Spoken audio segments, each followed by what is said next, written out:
on y va avec toi, Marie-Michel. Bonsoir. Bonsoir, Salut à toi. Merci. Oui, je suis venue vous parler du 6 décembre 89, la tuerie de Polytechnique. À moins que vous ayez été dans un bunker depuis les 30 dernières années ou que vous soyez un nouvel arrivant ou une nouvelle arrivante, vous savez ce qui s'est passé le 6 décembre 89 à la Polytechnique de Montréal. Marc Lépine a entré dans l'école, arme à la main. Il se rend dans une salle de classe, il sépare les hommes des femmes, il fait sortir les hommes et tire sur toutes les femmes qui s'y trouvent.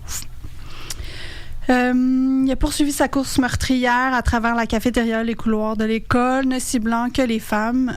Il en aura tué 14 en 20 minutes. Les témoignages racontent qu'avant de tuer les premières femmes dans la salle de classe, Marc Lépine aurait dit « jaillit les féministes ». Cet attentat est sans doute le plus spectaculaire féminicide dans l'histoire du Canada. Ce n'est certainement pas le plus grand, pensons aux femmes autochtones disparues et assassinées, mais c'est sans doute le féminicide qui a marqué le plus l'imaginaire québécois, je pense, dans les dernières années.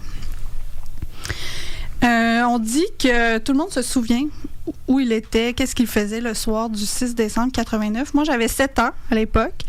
Je me souviens pas de cette journée-là en particulier, mais je me souviens du désarroi de ma mère devant le bulletin de nouvelles. J'ai jamais vu ma mère aussi absorbée par ce qui se passait aux nouvelles.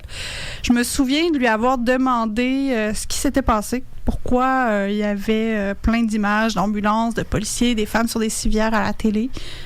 Pauvre maman. Elle savait pas quoi me répondre. Comment expliquer à sa fille de 7 ans qu'un homme venait d'entrer dans une école et avait ouvert le feu sur des femmes juste parce qu'elles étaient des femmes? Comment expliquer à son enfant qu'on n'arrive pas à concevoir soi-même? Elle m'a juste dit « c'est un fou qui n'aimait pas les femmes ». J'étais outrée. J'avais 7 ans, mais j'étais outrée. Je me disais, mais c'est quoi les raisons qui pourraient faire qu'on peut haïr les femmes au point de vouloir les tuer? Je comprenais rien. Je comprends pas tout à fait encore. N'empêche que ma mère avait à moitié raison. Marc Lépine n'aimait pas les femmes, certes, mais il n'était pas fou. Il n'a pas fait son attentat dans un moment de folie. Il y avait certainement des problèmes de santé mentale, ça, on ne pourra pas le nier. Mais il avait tout ce qu'il fallait pour comprendre ce qu'il s'apprêtait à faire. Il savait très bien que tout ça était monstrueux, impensable, complètement barbare. Son geste avait vraiment des visées politiques claires.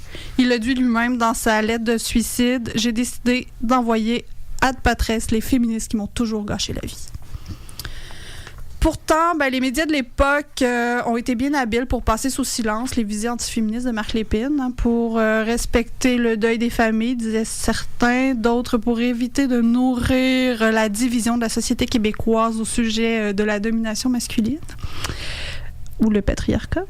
On a préféré se taire sur les vraies raisons qui ont poussé Marc Lépine à poser ce geste. Selon Mélissa Blais, qui est une spécialiste du sujet, les médias et le gouvernement a plutôt pris le pari de psychologiser le tueur, d'en faire un fou, dont les gestes ne s'expliquent que par des troubles de santé mentale ou une enfance malheureuse. Bon.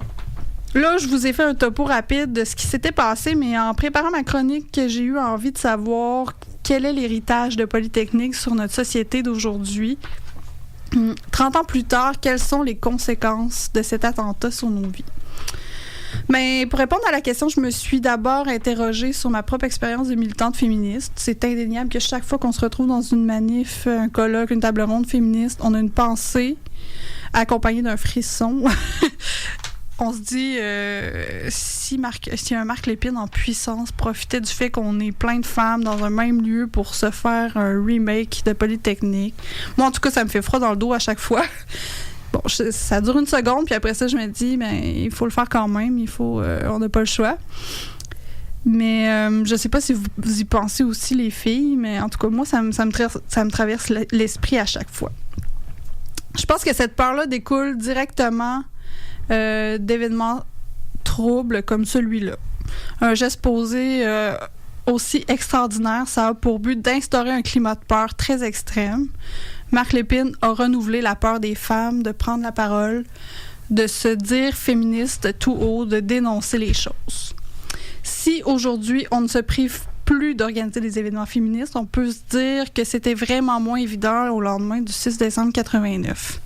Certaines féministes ont continué à prendre la parole, mais beaucoup se sont repliées sur elles-mêmes. Tout ça me fait demander si les femmes, les féministes, sont à l'abri d'un tel féminicide aujourd'hui. Est-ce que cette peur que j'ai dans une manif est toujours fondée? La réponse me semble évidente. Nous ne sommes absolument pas à l'abri d'un nouvel attentat contre les femmes. D'abord parce que les tueries de masse sont beaucoup plus fréquentes qu'à l'époque et surtout plus médiatisées. Les probabilités sont donc contre nous. Ensuite, c'est ce qui me semble le plus effrayant, les médias et les réseaux sociaux offrent sur un plateau d'argent des plateformes aux masculinistes pour se crinquer entre eux. La manosphère, comme le nomme Charles Gervais dans un documentaire Bitch que j'ai vu à Télé-Québec dernièrement. La manosphère regorge de sites destinés aux hommes blancs et à leurs multiples oppressions, comme celle de se faire dire non par des femmes qu'ils courtisent, mon Dieu. Enfin, on se rend compte à quel point le web est rempli de sites où les hommes s'expriment contre le féminisme et contre les femmes. Certains vont même jusqu'à ajouter l'insulte à l'injure en faisant de Mark Lépine, Elliot Rogers ou Alex Minassian des demi-dieux dont il faudrait compléter l'œuvre. En écoutant ce documentaire, je me suis rendu compte toutefois que ces sites ne sont que la pointe de l'iceberg et que la misogynie est encore bien présente et dangereuse.